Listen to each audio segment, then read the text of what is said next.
Oke, welcome back dengan Coach Andri di Sahabat Steroid. Jangan di skip dulu videonya karena di akhir ada resep buat cycle-nya. Kalau mau dicepetin boleh. Oke, kalau kamu punya duitnya terbatas aja dan cuma mau oral only. Nah ini nih, yang sering ditanyain orang, Bang bahas tentang Anavar atau oxandrolone nih. Sejarahnya oxandrolone itu nih yang diciptain buat manusia, bukan seperti trenbolone yang diciptain buat hewan ya, seperti buat kuda ya, buat sapi gitu ya. Jadi yang nyiptain itu siapa? Dokter Rafael Ropo nih. Buat apa? Buat orang yang dengan penyakit kehilangan massa otot atau pengecilan otot gitu loh. Nah, itu diciptain di sekitar tahun 1964. Nah, si Anavar ini pada saat endemi dulu HIV AIDS itu endemi ya. Jadi disinilah Anavar dan Anadrol ya atau oxymetolon, oxandrolone dan oxymetolon berperan penting diresepkan nih untuk menangani kehilangan massa otot pada penyakit tersebut gitu.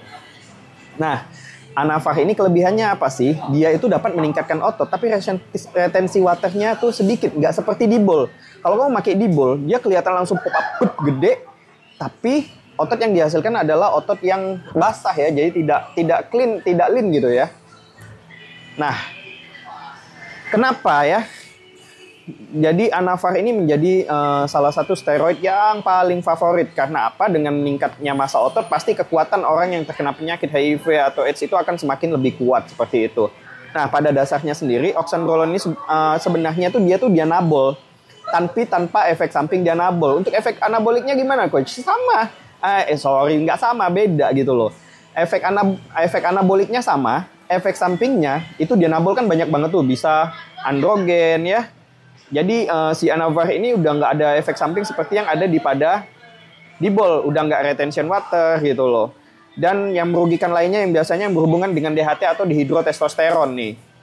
Nah itu diproses sama si Dr. Pepo ini dengan menghilangin beberapa unsur yang berhubungan dengan DHT tadi itu.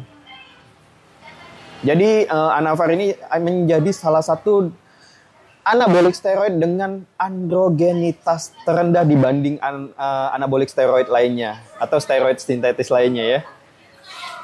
Nah, risetnya seperti apa? Banyak yang menyatakan bahwa Anavar itu membantu membakar lemak. Oh, jelas, karena dia meningkatkan massa otot yang pasti pembakaran lemak juga terjadi gitu loh. Tapi ini juga perlu diikutin dengan latihan yang rutin ya.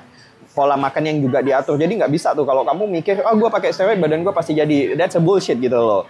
Kalau kamu makannya nggak disiplin, masih nyolong-nyolong, masih sibuk cheat meal every week, ya badan kamu tetap akan ada progres, tapi itu tidak akan optimal dan akan mengganggu kesehatanmu sendiri gitu.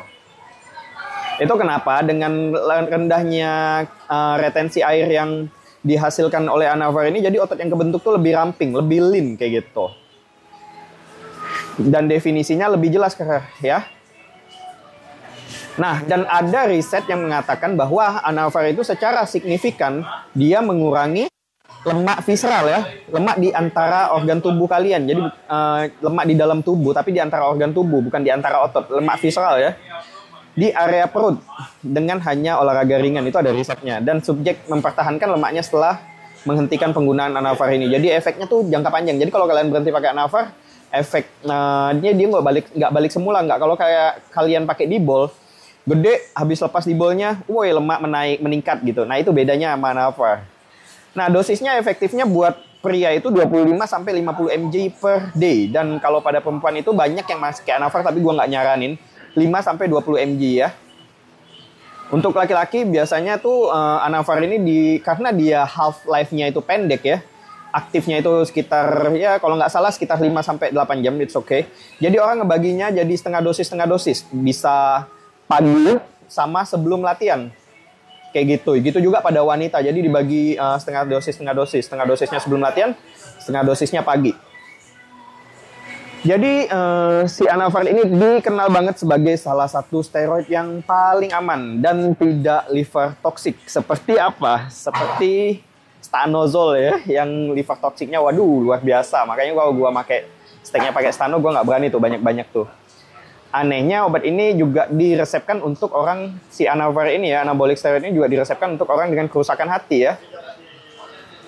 Ada penelitian yang menunjukkan bahwa dosis harian 20 mg untuk oxandrolone yang digunakan selama 6 minggu hanya memiliki dampak yang dapat diabaikan. Jadi nggak ada dampak terhadap, atau ya bisa dikatakan nggak perlu dipikirin lah terhadap enzim hati ya. Jadi tidak ada peningkatan. Kalau meningkat tuh berarti kan ada masalah di hatinya, seperti itu. Bukan penyakit hati yang iri dengki ya. Gitu. Nah, jadi dengan penelitian itu si Anavar ini kesimpulannya dia tidak menyebabkan hepatomegali atau pembengkakan hati ya. Selain itu tampaknya oxandrolone tidak menyebabkan kerusakan hati yang besar. Jadi aman kalau dalam dosis kecil dalam jangka panjang. Seperti itu. Kalau untuk dosisnya kayak gimana nih? Silakan lihat di bawah.